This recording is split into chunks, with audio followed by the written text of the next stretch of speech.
Listo, comencemos entonces. Muy buenos días a todos. Qué bueno volver a verlos y voy a compartir mi pantalla para que ya comencemos con la clase de hoy. Me dicen si me escuchan bien. Partamos. Aquí está.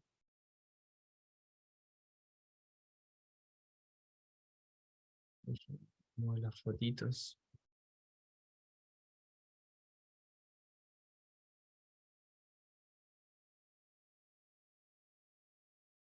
Ahí,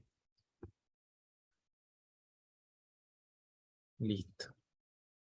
Entonces, dado que ya tuvieron la tremenda clase con Francisca acerca de esta introducción a Python y que vamos a seguir implementándolo en clase, em, veamos qué hemos visto hasta ahora, ¿cierto? Como a modo de resumen para de alguna forma entender en qué parte del curso ya vamos, ¿cierto? ¿Qué hemos aprendido y de alguna forma pensar qué es lo que sigue? Entonces, hasta ahora hemos visto las bases iniciales del Business Analytics, ¿cierto? Que son muy importantes, donde hemos visto que al final lo que hacemos durante todo el día es que nosotros buscamos patrones. Estos patrones de comportamiento, los datos que observamos que nos permitan de alguna forma entender qué es lo que está de fondo, ¿cierto? Poder explicar o predecir este fenómeno que está tratando de ser explicado. Si el cliente compra o no compra, si el cliente paga o no paga, ¿cierto? Si el tumor es maligno o benigno. Todos los ejemplos que hemos visto en clase es un patrón que existe de fondo, ¿cierto? Acuérdense del ejemplo del médico que les conté en la primera clase que tuvimos de este curso. Y también aprendimos que este aprendizaje, ¿cierto? Este aprendizaje que hace la máquina a través de los datos se puede dividir entre lo que llamamos el aprendizaje supervisado y el no supervisado. Entonces, supervised learning y el no supervised learning, el unsupervised. Entonces, em, básicamente el supervised, ¿cierto? Vimos que es cuando tú tienes las X's, por decirlo de alguna manera, ¿cierto? Lo que explica el fenómeno. Ya es decir, si estás tratando de modelar el precio de las casas, el precio de los departamentos, tú tienes número de baños, número de dormitorio, la distancia al metro, ¿cierto? Todas las variables que lo explican y además tienes el precio de esa propiedad. Entonces, esa variable output, que es precio en este caso, supervisa el proceso de tu base, ¿cierto? Que modela ese precio. Y por eso le llamamos un aprendizaje supervisado. Y en el unsupervised dijimos que yo tengo los X's, pero no hay Y's, ¿cierto? Entonces no sé para esos X's cuál es el output, cuál es el label, ¿cierto? La etiqueta que tiene ese set de observaciones. Y por lo tanto tiene un trabajo distinto. Espero alcancemos a ver algo que sea en este curso. Y dentro del supervised learning, ¿cierto? Tenemos dos tipos de problemas.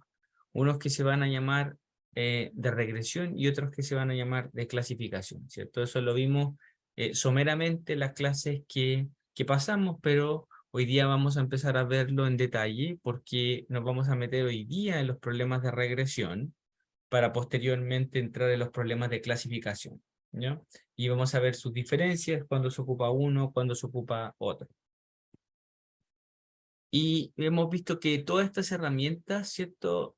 Pueden ocuparse en general, ¿cierto? En un montón de industrias y bajo distintos tipos de enfoque, ¿ya? Entonces, la gracia que tiene el Business Analytics a través de estas herramientas es que puede ser ocupado en cualquier cosa que yo se me ocurra donde existen patrones, ¿cierto? Lo hemos utilizado, por ejemplo, al reconocer una piedra con una imagen que me diga qué porcentaje de cierto mineral tiene, ah, hasta cosas tradicionales en retail, ¿cierto? Como poder decir cuál es el precio que le tengo que cobrar a un consumidor versus otro.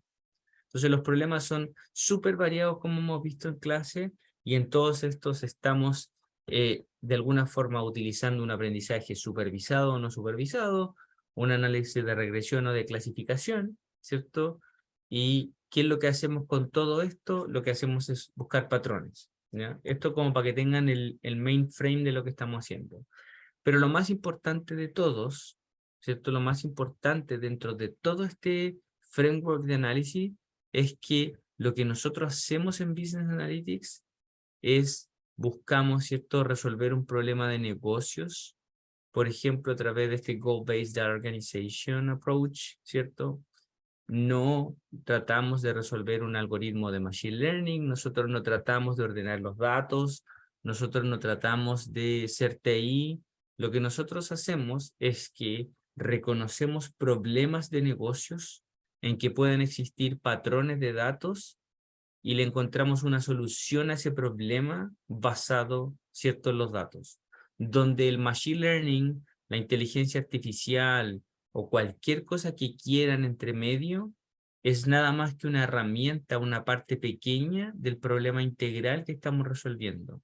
Eso para que nunca se pierdan en esto, ya porque lo que uno más observa y que le he repetido, ¿cierto?, en estas clases es aquí el algoritmo fue el problema era que no tenían ordenados los datos. Eso jamás es un problema de negocios. Si esos datos no se utilizaban para una estrategia importante, no había para qué ordenarlos. El problema de fondo y que hace a un business analyst exitoso respecto a alguien que solo programa algoritmos es que comprende un problema de negocios y se da cuenta de cómo le puede dar una solución a través de alguna de estas técnicas que vamos a ver en lo que queda de este programa. ¿Ok? Cuando uno finalmente visualiza así este campo, se vuelve muy exitoso en él. Y ya comenzamos, ¿cierto? De a poquitito, las bases de Python a través de la clase, ¿cierto? Que tuvieron con Francisca y que van a volver a repetir también de vez en cuando, ¿ya? Para que estén tranquilos de que volverá, volverá Francisca, ¿cierto? Esa clase. Entonces, vámonos ya con un ejemplito, ¿cierto? El último ejemplito que les quería mostrar antes de partir en lo que ya es el análisis de regresión. Y esto es el pricing óptimo. ¿Por qué me gusta ver este ejemplo sí o sí? Es porque creo que esto es uno de los ejemplos más ocupados en todas las industrias. ¿Ya? Es lo que uno hace un montón cuando está en Business Analytics. Pues la pregunta clave que uno siempre tiene es ¿cuánto te cobro? ¿Cierto? ¿Cuánto le cobro a Carlos? ¿Cuánto le cobro a Esteban? ¿Y por qué? ¿Y cómo? ¿Cierto? Ustedes se dan cuenta que si Carlos y Esteban llegan, ¿cierto? A mi negocio, a mi store, se meten online, ya, el ejemplo clásico es que los dos van al mesón y me piden el mismo producto y yo digo, ya Carlos, a ver, tú me pagas 10.000 y Esteban que está al lado le digo, tú me pagas 8.000. Entonces Carlos va a decir, no, pero ¿por qué le estás cobrando a Esteban 2.000 menos que a mí? Po? ¿Qué tiene él que no tenga yo, cierto? Eso me va a preguntar Carlito, entonces yo digo, no lo puedo hacer así, muy burdo. Entonces, yo no solo tengo que darme cuenta cuál es la disposición a pagar que tienen Carlos y Esteban a través de los patrones de comportamiento, sino también tengo que generar un incentivo, ¿cierto? Que no sea evidente de por qué uno va a pagar menos que el otro y el otro lo va a aceptar en primer caso. Y segundo, no se me va a pasar a ser un Esteban cuando me podía pagar un Carlos. ¿Se dan cuenta las dos condiciones fundamentales de eso? Entonces hay mucho en pricing óptimo, muchísimo para no equivocarme. Porque imagínate que yo quiero, y esto lo hacíamos en restaurante, imagínate yo quiero que el cliente A vaya y pague todo el menú, ¿cierto? Porque siempre va los sábados, ¿ya? Y tengo un cliente B que no va el fin de semana porque es muy caro, pero yo le doy un cupón, no sé, de descuento de 50% de descuento si va el martes. Y ese cliente va el martes porque a ese precio sí está dispuesto a ir. Supón que yo me equivoco y le entrego el cupón de descuento al cliente que le era indiferente ir el sábado versus ir el martes.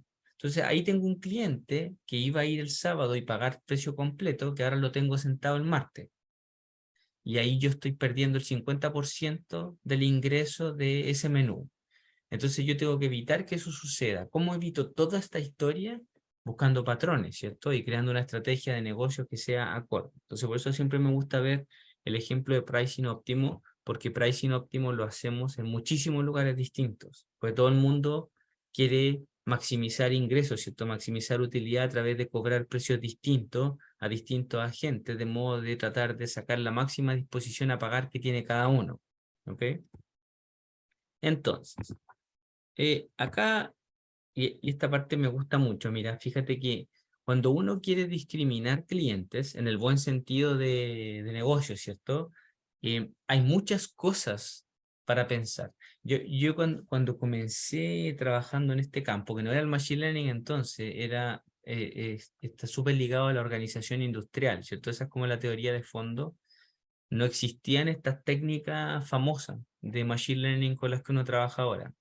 Entonces lo que hacíamos es que discriminábamos teóricamente, utilizábamos ciertos modelos de precio, ciertos Cournot, Bertrand diferenciado, cosas de ese estilo, y uno los modelaba, y con esto sacaba precios para este otro, con estas disposiciones a pagar. Pero lo triste era que nunca los podíais testear, porque no existían ni las bases ni los métodos, ¿ya? O sea, de verdad estábamos en la B, haciendo discriminación de precio. Y después cuando llegó toda esta nueva tecnología, fue así como alucinante, porque por primera vez pudimos contrastar la teoría de organización industrial que existía de fondo con datos reales, de cómo la gente se comportaba, si venía un día, si venía el otro, si con el descuento sí venía a comprar o no venía, y lo registrábamos con sus tarjetas de rewards, cosas de ese estilo. Y a la vez, ahí se abrió el mundo maravilloso, y eso salió el sol. Y no solo pasó eso, sino que nos dimos cuenta que había muchísimas otras cosas que uno podía utilizar para discriminar clientes. Déjenme ver que tengo una pregunta aquí en el chat, que es importante siempre ir contestando el chat. Dice, ese acercamiento al problema de negocio, ¿qué significa eso? Al final este tipo de herramientas no son metodologías en que uno deba tener un enfoque lineal. Exacto. Y es súper buena la pregunta Cristóbal. Al final, ¿a qué me refiero con esto del problema de negocio y que es un poco abstracto, ¿cierto? Y es justo eso. Al final, lo que premia en el Business Analytics es el pensamiento abstracto, ¿ya? Es manejar incentivos. Entonces, lo que yo no quiero por nada, después que terminen este curso, ¿cierto? Y hayan sido entrenados por este programa, es que vayan a decir, no, mira, ya, si aquí yo tengo este súper algoritmo y no sé qué. Si eso nunca, o sea, eso nunca les va a dar fruto, ¿ya? La gracia es acá siempre entender, te van a pasar muchas situaciones, la empresa en la que están, o si ustedes migran a otra, o si se hacen consultores, lo que quieran hacer, que van a llegar y van a tener problemas, ¿cierto? Y la gente siempre te va a responder, el problema que había acá es que el Excel no daba y que había que llevarlo a Python o que había que llevarlo a SQL, algo así. Y ahí tú te das cuenta que nadie está entendiendo lo que es esto, porque el problema nunca va a ser que no tienes un dato, que lo tienes desordenado o que el algoritmo que están utilizando una regresión lineal y no un random forest, ¿me entiendes? Yo muchas empresas que llegaban me dicen, sé que el problema es que hacen puras regresiones lineales, pero si eso puede ser el mejor método a lo mejor para tu problema, no hay problema en eso. Nunca hay un problema que están utilizando un método simple cuando existía uno más complejo. Lo que tienen que ver es si el problema de negocios se caracteriza bien con eso o no. Si el problema de negocio se puede resolver con eso o no de forma óptima para un mundo real, en el que tienes poco tiempo, tienes pocos datos en muchos casos, tienes un montón de restricciones. Eso es lo que les quiero decir. Entonces, por eso uno siempre lo que hace, sobre todo bajo este enfoque del Goal-Based Data Organization, es que caracteriza el problema. Y cuando caracteriza el problema, piensa qué solución quiere, ¿cierto? Entonces, yo tengo una empresa, ¿ya? Que vende, ¿cierto? Un tipo de producto. Y lo que le pasa es que no llega a los clientes a tiempo. Entonces tengo un problema súper bien caracterizado. Tengo el problema de que la cadena de logística no funciona bien y por eso me lleno de reclamos. Entonces ahí viene alguien y dice, ¿sabes lo que pasa? Es que los datos no los tiene bien organizados. No, si eso es lo de menos. Lo que tengo que ver ahora es una estructura óptima que me permita solucionar el hecho de que el producto no está llegando a la hora al delivery respectivo al cliente. Y ahora, en función de eso, yo digo, ¿qué necesitamos para cumplir esto entonces de mejor manera?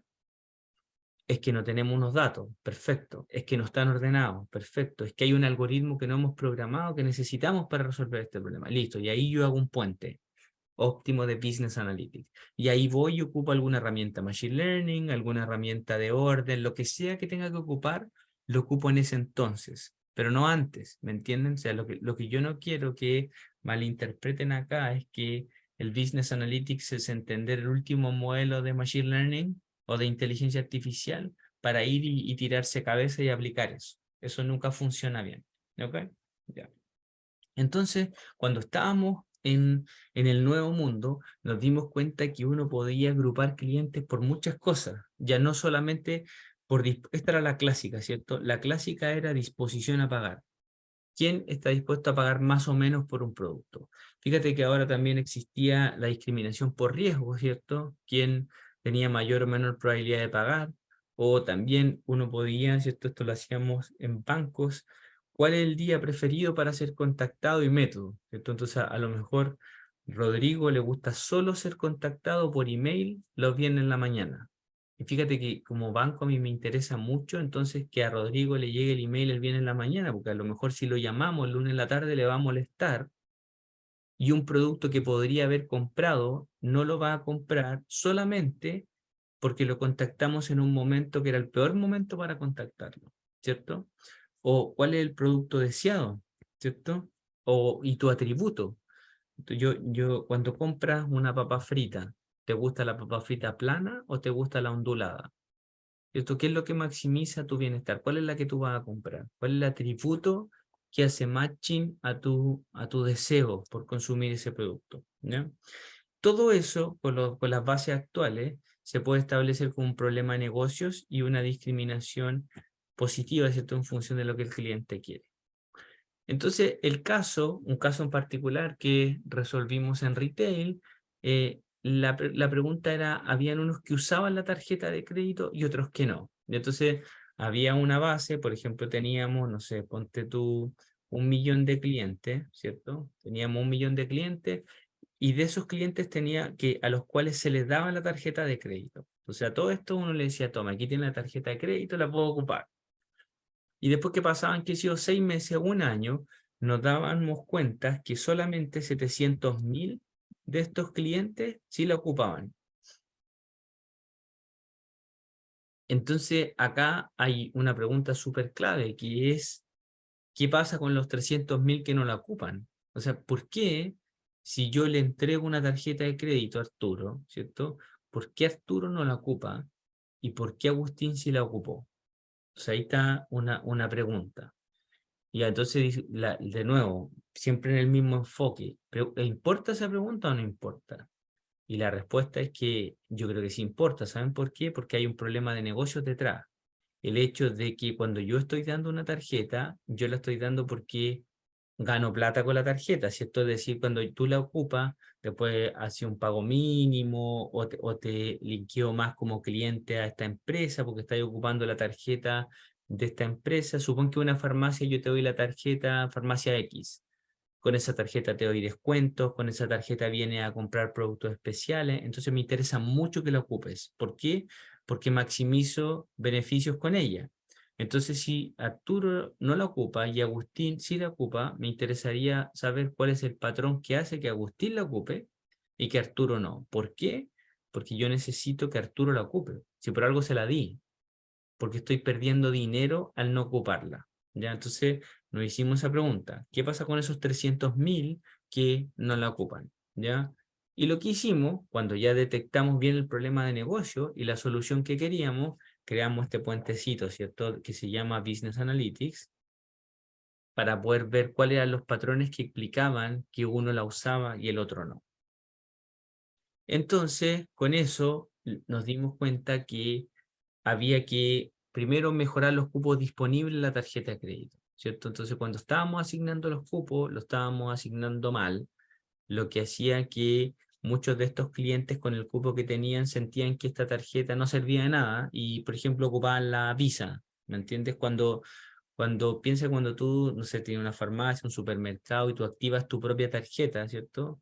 Y quieres que la ocupan, estás compitiendo con las tradicionales, en muchos casos, ¿cierto? Porque yo ocupo la tarjeta del supermercado X y puedo ocupar la Mastercard, que a lo mejor me da una mejor tasa, tiene una promoción con mi banco este periodo, qué sé yo. Tú tienes que lidiar con eso.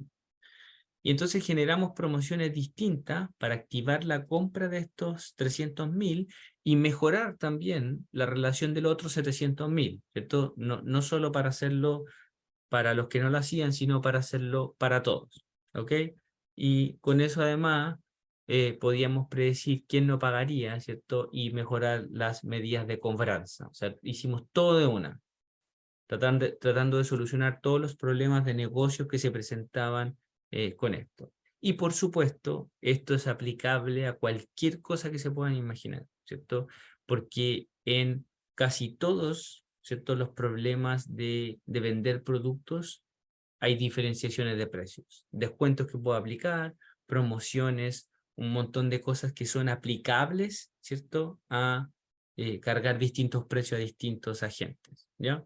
Eso es lo más importante y quiero que lo recuerden porque la respuesta clásica siempre es, este es mi costo, 30% sobre el costo, eso siempre estáis perdiendo plata como loco porque siempre hay una forma de alguna forma buscar en los patrones la disposición a pagar que existe de los agentes, su riesgo, qué quieren, sus características, cuál es el atributo que valoran, de modo a hacerle el mejor menú con los datos que existen hoy día para venderles ese producto, ¿ya? Créanme que es cierto.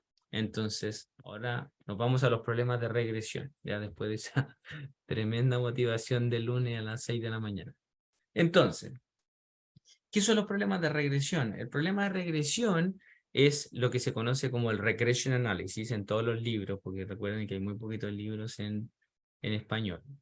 Y este trata de, ¿cierto?, modelar o predecir una variable continua, ¿cierto? Una variable cuantitativa, en realidad, que puede ser continua, ¿cierto? Normalmente lo es, tal como lo es el precio de una vivienda. ¿Ya? Ese es como el ejemplo que vamos a estar utilizando, porque les voy a mostrar un caso real con real estate. ¿Ya?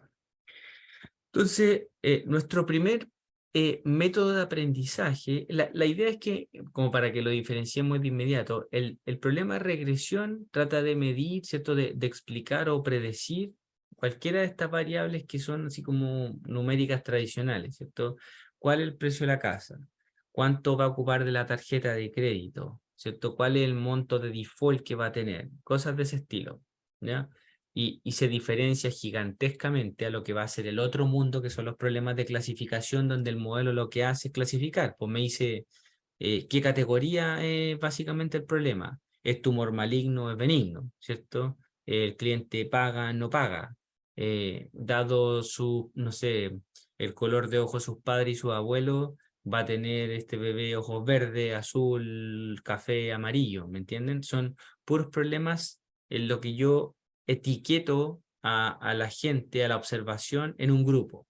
En cambio, en el análisis que vamos a ver ahora de regresión, yo lo que hago es tratar de explicar o predecir una variable, ¿cierto? Que me va a dar una variable cuantitativa, donde no estoy clasificando un problema, ¿ok? Finalmente estoy tratando de ver cuál es el precio. ¿Cuál es el precio de la acción? ¿Cuál es el retorno que me va a dar el S&P 500? Etcétera. ¿Okay? Entonces, nuestro primer método ya va a ser lo que llamamos el modelo lineal. Y acá, ¿cierto? Quiero recordarles lo que hemos visto en las clases anteriores, que lo que uno hace todo el día después de identificar el problema de negocios es buscar esto, ¿cierto? Nosotros asumimos que el fenómeno que observamos, este Y, el precio de la casa, se explica con un F, ¿cierto? De todas las variables explicativas que vamos a llamar X, estos son los atributos, ¿cierto? O features en Machine Learning, y este epsilon que es el shock, ¿cierto? Lo impredecible, lo que no se puede modelar porque es impredecible, pero siempre está ahí. Entonces, por eso es que yo, independiente que yo tuviera la función que realmente explica el problema, igual voy a tener shocks que no puedo controlar. Siempre, siempre hay una desviación en la predicción, ¿ya? Pues hay cosas que pasan que yo no sabía que iban a pasar y que no se pueden modelar. Pero lo que nosotros hacemos, ¿cierto? Una vez que identificamos el problema de negocio, estamos aquí. Aquí estamos todo el día y estamos obsesionados con encontrar esa F. Entonces, la primera forma que vamos a asumir es esta linear regression, ¿ya? Y aquí me quiero detener un par de minutos a hablar sobre ella. Entonces, la regresión lineal es el primer método de aprendizaje que uno aprende, ¿ya? Pero yo diría que es el más importante de todos. Entonces, acá yo lo que no quiero es que se me pierdan, porque ustedes saben que la simplicidad y la sencillez es la característica más grande para ser exitoso en este campo. Entonces, yo me acuerdo cuando yo tenía mis primeros profesores de econometría, y ellos siempre te decían, no, que la regresión lineal es como que un mal método porque es lineal. Y el tema es que, bueno, eso mostraba además de su egocentrismo enorme, ¿cierto? Por tratar de parecer más inteligente, mostraba su desconocimiento del campo, o sea, dos cosas muy malas. Lo cierto es que el 90% de los problemas que uno resuelve en la realidad, lo resuelve lineales. Y esto tiene muchas explicaciones. La primera es que los fenómenos en general son difíciles de caracterizar y muchas veces lo lineal va a ser lo que menos daño le va a hacer a arriesgarme con modelos muy no lineales, ¿ya? Entonces el modelo lineal en ese sentido es el que en muchos casos es bastante menos dañino para modelar la situación. Dos, es que cuando yo estoy en el mundo real, y tengo que presentar un problema para mañana, tampoco tengo mucho espacio a irme a la red neuronal más sofisticada, ¿cierto? Tres, funciona bien con menos datos, porque, por ejemplo, y que es muy famoso un gráfico que tiene Andrew Ng, que es uno como de los padres modernos del Machine Learning, es que, por ejemplo, el Deep Learning, que es tan poderoso, empieza a ser útil solamente cuando tienes un N bien grande, un número de datos bien grande. Antes de eso, no es útil y puede ser incluso dañino, porque está buscando patrones que no es capaz de capturar el modelo con los datos que tiene, ¿ok? Y además el modelo lineal tiene una cosa mágica, muy mágica, y es que se transforma a no lineal de manera muy simple, pero sigue en el enfoque lineal. Ya, se los voy a mostrar con ejemplo, pero eso es algo que no quiero que olviden. El modelo lineal, el linear regression, se transforma a un modelo no lineal con la misma estructura lineal de una manera muy sencilla. Y con eso te captura una cantidad de problemas, pero gigantesca, de la vida real. Y entonces eso es lo que quiero que recuerden. Te extrañaremos, Carlos. Espero que te vaya muy bien. Entonces, impresionantemente en muchos casos, y esta es la cuestión que a mí más me gusta, al realizar cross-validation, que es algo que vamos a ver pronto en clases, y que esto va a ser una de las grandes diferenciaciones que tiene el Machine Learning respecto a otros métodos, nos vamos a dar cuenta que los modelos lineales superan a muchos modelos no lineales en la predicción, ¿ya? Entonces, para que no se pierdan de vista eso. Entonces, vamos a ¿qué es el modelo lineal? El modelo lineal es cuando yo asumo que esta f que estoy buscando es lineal, ¿cierto? Valga la redundancia. Pero ¿a qué me refiero con lineal? Me refiero a que es lineal en estos parámetros, mira. Entonces, lo que yo aquí digo es que si tengo un problema en el que tengo P atributos, ¿cierto? Tengo P atributos, P variables explicativas, lo vamos a escribir, tengo P atributos, P variables explicativas, para que quede clarito para todos. Explicativas, ¿ya? Yo digo que cada una se va a multiplicar por un beta, que va a decir la contribución que tiene esa variable al problema, a este f de x, pero fíjense que este beta está elevado a 1, ¿lo ven? todos estos betas están elevados a 1, ¿cierto? O sea, son lineales. Ustedes saben que cuando algo no es lineal es que no está elevado a 1, ¿cierto? Está elevado a algo distinto. Puede ser algo muy extraño, pero no es 1, ¿cierto? Entonces, ¿cómo me queda el problema? Me queda así, mira. Y ahí yo digo que estoy en el mundo lineal, ¿ya? Y estos son los betitas, aquí están, ¿cierto? Que uno los quiere, y esto es como súper econométrico en el primer mundo en que uno lo ve, antes de pasarse a la tecnología de Machine Learning, que lo busca de otra manera, distinta, ¿cierto? Entonces uno dice, ah, ya, muy bien, el lineal, y le voy a dar algunos ejemplos, ¿ya? Entonces lo que uno dice es, pero ¿cómo yo, cuando asumo que es lineal, o cuando asumo que es no lineal y nos va a pasar para todos los tipos de problemas que tengamos, cómo yo encuentro estos valores? ¿Cómo encuentro estos parámetros, cierto? Es decir, supongan en el ejemplo que estamos viendo que Y el precio de la casa, ¿ya? Y eso es 3000 UF. ¿Ya? Entonces, y digamos que este XP es, no sé, el número de estacionamiento, ¿ya?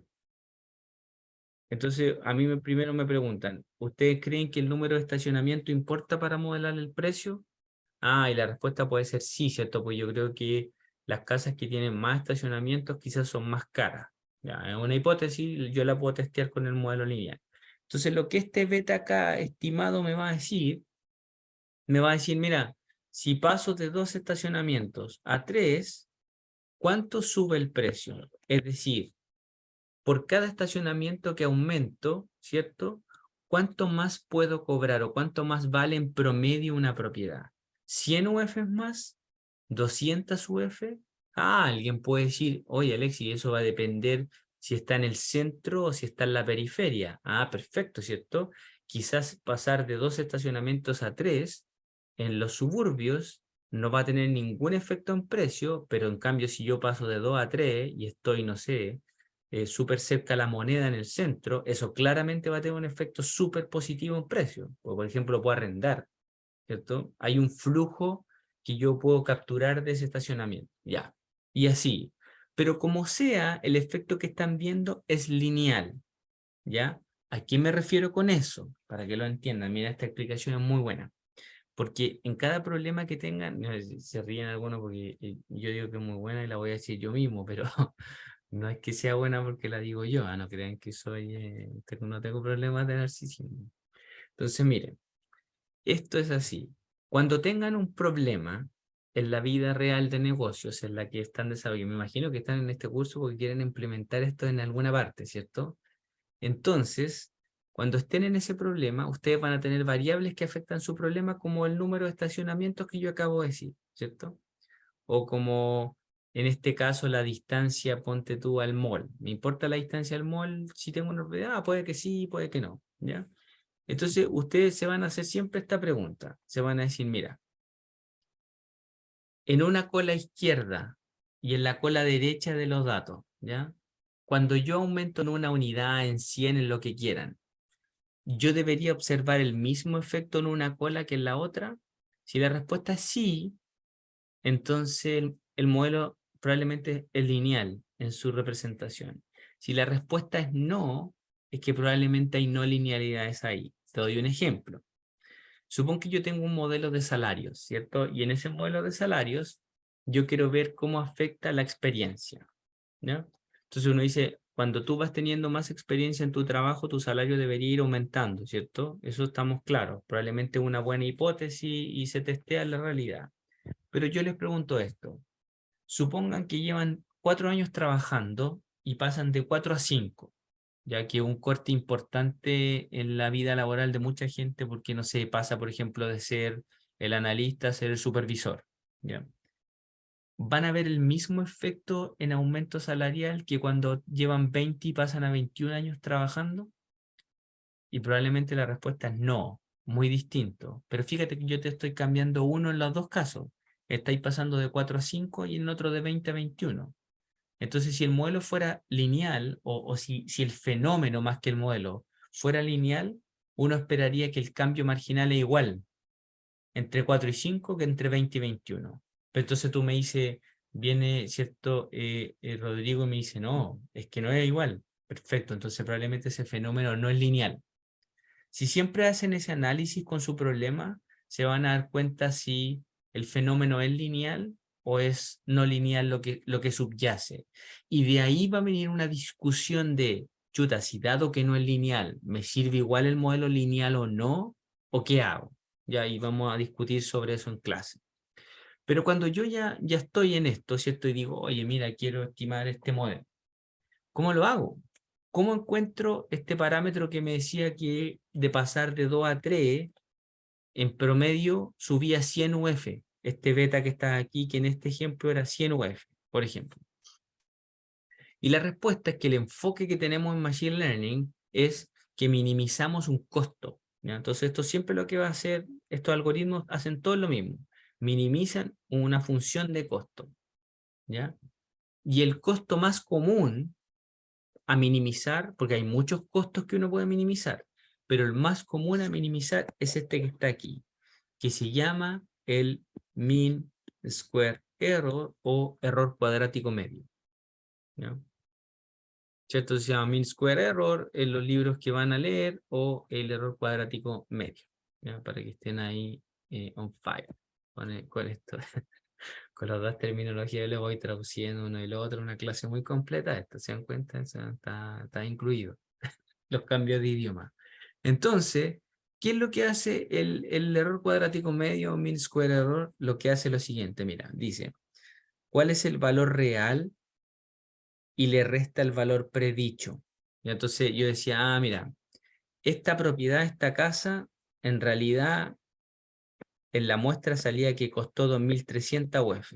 Entonces yo meto mis parámetros aquí en el modelo lineal, mi X, y mi estimado me dice que costó 2.100. Entonces, ¿en cuánto me equivoqué? Me equivoqué en 200 UF, ¿cierto? Porque el dato real era 2.300. Yo dije que era 2.100. Eso lo pongo al cuadrado y después todas esas observaciones las sumo y les calculo el promedio.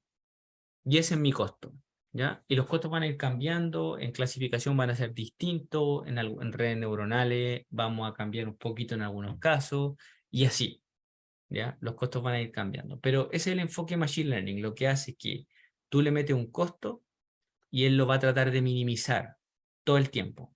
¿Buscando qué? Buscando en este caso estos parámetros acá que mejoren esa predicción, ¿ok? Eso es lo que vamos a hacer todo el tiempo, ¿ya? Muy, muy divertido. Entonces ahora uno dice, ya, la primera cosa entonces que a uno le salta en esta cuestión, que alguien me podría haber dicho, oye Alexis, pero mira, en el mismo ejemplo que tú me estás dando, viejo, así con mucha confianza, ya como si estuviéramos tomando un trago, me dice, yo creo que las casas y los departamentos tienen distintos precios por ser casa o departamento, ¿cierto? Entonces, en esa ecuación que tú pusiste ahí, ¿cómo yo diferencio por categoría? Porque yo quisiera, ¿qué hago? Si es la pregunta tradicional es, ¿hago dos modelos? Uno para casas y otro para departamentos. Y la respuesta generalmente a eso, ¿cierto? Casi siempre es no, no hagáis dos modelos. ¿Sabes por qué? Porque cuando haces dos modelos pierdes heterogeneidad de tu muestra. Entonces, lo que mejor podemos hacer es meter todos juntos y generar un feature que los diferencia a ambos, a los casas de los departamentos. Entonces, lo que uno haría es que va a lo que se llama, ¿cierto?, variables cualitativas, o que todo el mundo las conoce como variables dummies, y que incorpora eso en el modelo. Entonces, tú vas a decir esto, mira, el precio de la casa va a ser una constante, ¿cierto? Más un beta 1, por ejemplo, por el número de dormitorios, ¿cierto? Porque yo sé que el número de dormitorio importa para comprar una casa, ¿cierto? Sobre todo si tengo hijos o vivo con mi suegra, ¿cierto? Menos mal que ahí yo toco madera, menos mal que no, ya. Y así sigo, ¿cierto? Entonces, en algún momento tengo aquí un beta, no sé, el que sea, póngale beta 5, y digo que eso va a multiplicarse por una variable que le vamos a llamar dummy tipo. Por ejemplo, le ponemos dummy tipo. Y aquí sigue el modelo hasta tener el error. Y la dummy tipo, en este caso, va a ser igual a 1 si, por ejemplo, es casa, y va a ser 0 si es un departamento. ¿Lo ven? Y ahí, esa variable categórica, como una feature, va a tratar de capturar el efecto que tiene en precio la diferencia de tener un departamento versus que sea una casa. Y así cualquier cosa que se me ocurra que es categórica, ¿lo ven? Eh, eh, ¿Qué otra cosa va a ser súper importante acá? Por ejemplo, en real estate. ¿Qué otra categoría sería súper importante adherir en el modelo, creen ustedes? Que también va a ser 1 sí, 0 sí no. A ver, ¿quién me dice algo? En esta clase no han dicho nada. Está muy callado. Esto porque es el lunes. Arturo, muy bien. Arturo levantó la mano. Cuénteme, Arturo. Profe, ¿me escucha? Perfecto. Escucho, Ya, pero yo súper creo bien. que el metro cuadrado también puede influir en esto. Ya los metros cuadrados, exacto, el size, pero, pero piensen en una variable que sea categoría, así como 0,1. A ver, Ana quiere decir algo. Yo pensaría que una variable a agregar sería si es nueva o no, y eso sí podría ser Perf- una variable categórica. Perfecto, una variable categórica podría ser si es nueva o no. O por ejemplo, aquí Nicole también dice si es urbana o rural, ¿cierto? Exacto. Y también tenía levantar la mano Isabel. ¿Qué quería, cuál variable querías decir tú, Isabel? Se nos quedó mute Isabel ahí, ¿no? No, sí, Ahora sí. estamos buscando si es pet friendly o no también. Por ejemplo, si es pet friendly o no, ¿cierto? Cuando uno arrienda ahora, ya cada vez más importante si es pet friendly o no.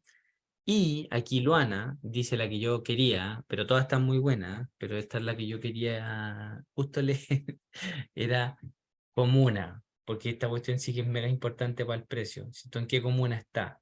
¿Sabes por qué me gustaba el ejemplo? Porque todos los ejemplos que ustedes dieron eran 1, 0 y se acababa el problema. Pero fíjate cuando tengo comuna, y yo digo, mira, quiero poner la variable comuna, no sé, Santiago. Si es Santiago, 1, si no es Santiago, 0. Pero ahí voy y me digo, chuta, pero es que tengo muchas más comunas, ¿cierto? No solo tengo Santiago, tengo un montón de comunas.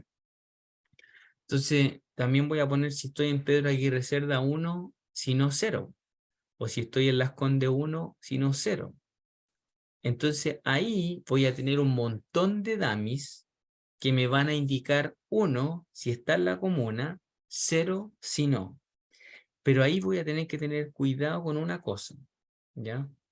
Cuando trabajo con variables cualitativas. Y veo ahí a Francisca completamente conectada con esto de las variables cualitativas. ¿Y cuál va a ser el problema que voy a tener? Son dos, ¿ya? O sea, problemas tampoco son problemas, ¿cierto? No es como que no te estresan, no llegan a estresarte, pero están ahí, y hay que tenerlo en cuenta. El primer problema es que si tengo, siempre la DAMI va a tener que cumplir algo. Si yo tengo 20, por ejemplo, ponte que tienes 20 comunas, lo más que voy a poner son 19 dummies, ¿ya? Igual que en el caso que le estoy mostrando. En el de casa-departamento, tengo dos categorías, pero pongo una dummy, ¿cierto? ¿Esto por qué? Ya, esto lo vamos a ver después en detalle cuando veamos la matemática que está detrás en esto, pero es porque en su modelo tienen una constante aquí, mira, ¿ya? Como en su modelo van a tener una constante, no pueden poner todas las dummies del problema, porque si no el modelo no se puede estimar. Y ahí después lo vamos a ver en detalle, no se preocupen y todo, pero para que les quede hoy día y lo anoten, se hagan un tatuaje en la espalda que diga, si tengo 20 categorías, tengo que poner 19 dummies. N-1. Esa es como la gracia de esta cuestión, ¿ya? Eso es lo primero, que van a tener que poner una menos. Y ahora, lo segundo es cómo la interpreto. Y esta parte es súper importante, porque las dummies se interpretan siempre en función de la dummy que no está, ¿ya? Entonces, cuando yo tengo la dummy casa, por ejemplo, y me dio aquí esta dummy tipo, me da este beta que es, ponte 1000 UFs, significa lo siguiente, así se lee, Y ahora todo así como, todo súper atención, así como que estuviéramos en el jardín, ¿ya? Todos poniéndome atención aquí. Cuando dice 1000, significa que el que sea casa implica que es 1000 UFs superior a que sea departamento. Así lo leo en la variable comparada con la que no está. ¿Ok? No es no es un valor absoluto en su predicción. Es un valor en comparación a la DAMI que no está. ¿Lo ven? Ya, eso es súper importante. ¿Por qué? Porque si yo tengo 300 comunas, además que estoy controlando por el factor comuna, la variable que voy a ver me dice el delta que tiene esa comuna respecto a la que no está en la muestra. ¿Ya? Y así va a ser en todos los problemas que tengan. Entonces, si yo dijera, por ejemplo, no sé, ¿cuál es el salario que ganan versus tener magíster versus no magíster? Ya, de nuevo, me va a dar un parámetro positivo el magíster, ¿cierto? Porque hay un salario mayor. ¿Qué me dice? ¿Me dice el salario de magíster? No, lo que me dice es cuál es el delta de magíster versus no magíster. Así se lee la DAMI. ¿Claro para todos? Ya, ¿me pusieron atención como en el jardín? Muy bien, van a hacer la tarea, un dibujo, le van a mandar a la Francia, a mí no, un dibujo de eso, de esa experiencia, ¿ya? Con colores y todo, pero no tienen que mandarlo parte de las tareas, no se les olvide, que no nos manda tiene mala nota. Entonces aquí, mira, tengo unos chats, que arde el chat, po. Está ardiendo todo el rato, porque estamos como así como en streaming, ¿ven? Está ardiendo el chat, vamos a ver qué pregunta tiene. Entonces dice... Pero si son dos opciones, podrían ser variables binarias, las cuales podrían ser numéricas. Sí, también hay formas de tratarla, o sea, hay varias formas de tratar este tipo de problemas, pero lo cierto es que este es el más sencillo, ¿ya? Pero sí, hay otras formas de que no te pase a la DAMI y que lo trabajes como una variable numérica, ¿ya? En algunos casos. Pero bastante más complejo y se lee, no se lee de forma tan simple.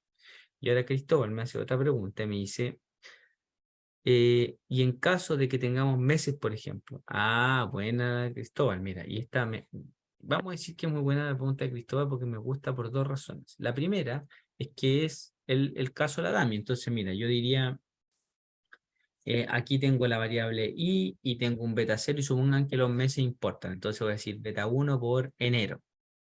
Entonces, E1 si está en enero, 0 si no. Y así, pues, ¿no? Más hasta un beta 11. Pues. Recuerden que no puedo poner los 12 meses porque si no el modelo no se va a estimar. Y aquí, por ejemplo, supongan que la última que puse era la DAMI noviembre. Ya. Entonces, lo primero que tienen que tener claro es que todo se está comparando contra diciembre, que es el que no está.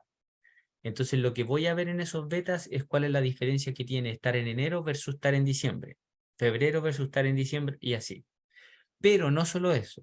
También me gusta el ejemplo de Cristóbal por una cosa que no tiene que ver con su pregunta, pero que es súper útil. Es que muchas veces cuando tengo problemas y no los puedo llevar a series de tiempos, ¿ya?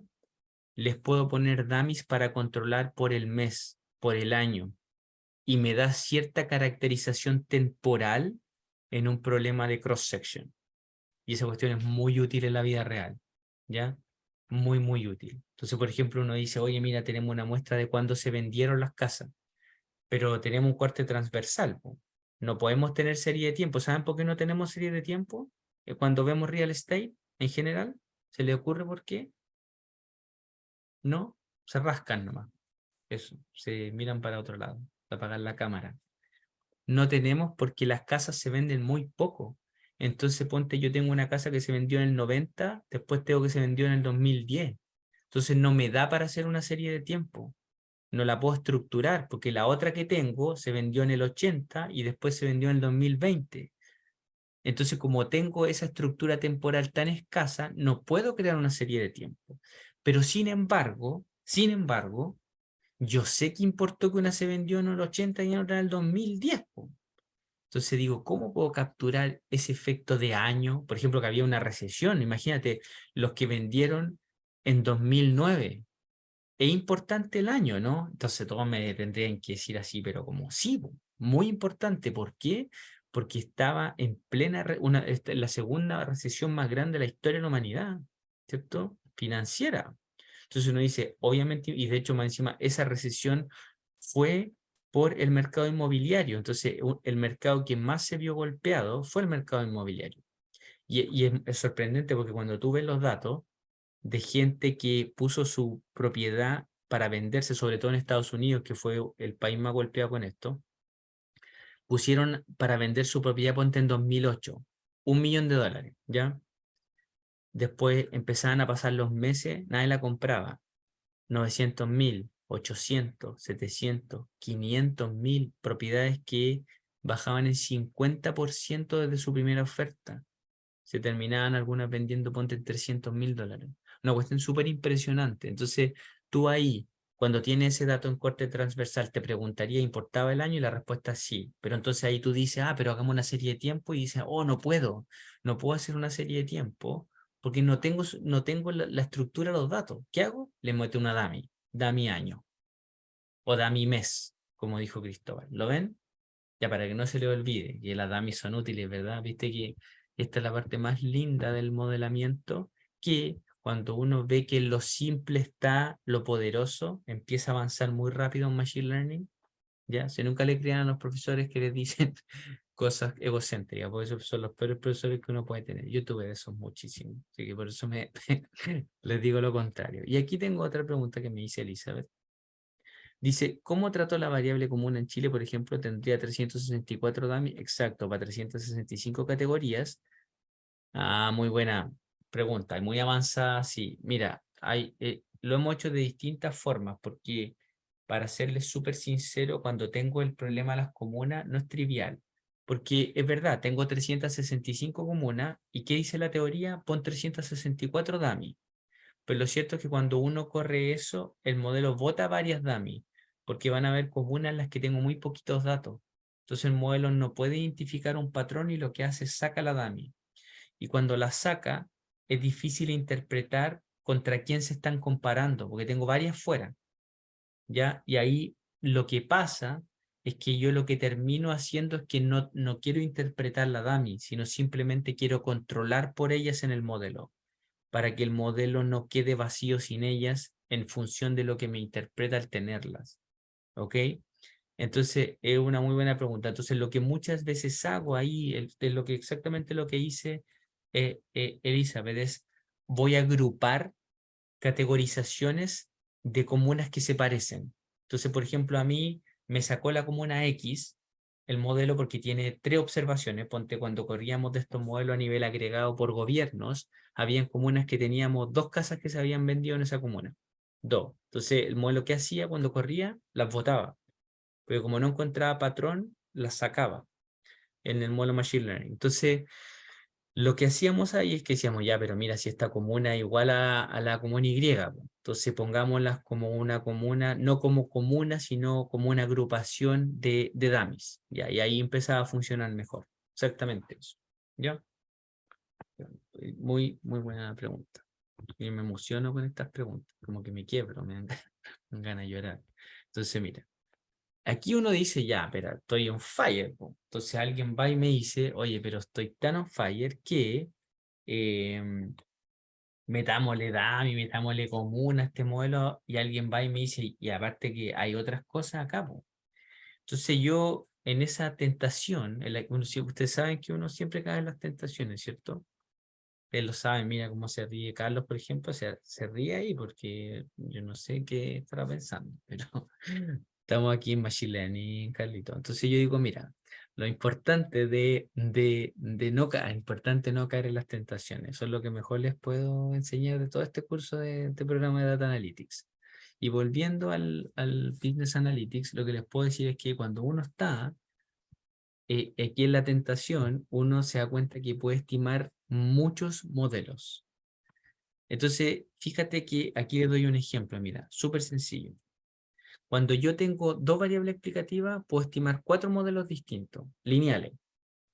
Si yo tengo 30 variables explicativas, que es lo más natural del mundo, que no es tanto, ¿cierto? En un modelo, yo puedo estimar 1073 millones de modelos distintos.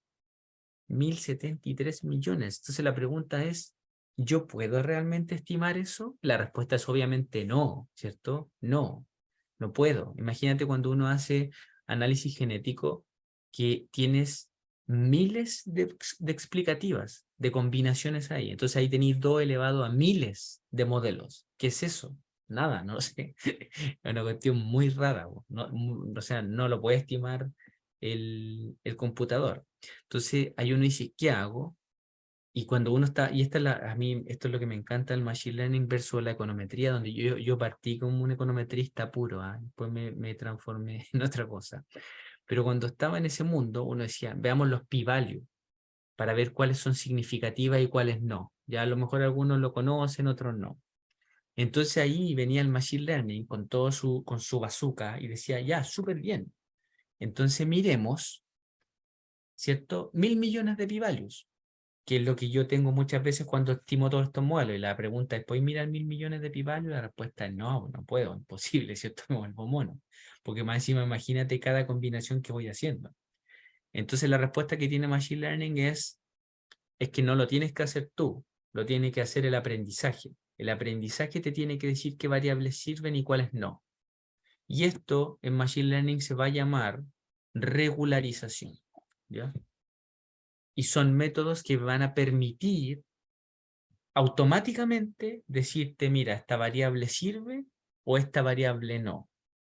Y entonces lo que va a hacer es, no lo vas a sacar tú del modelo.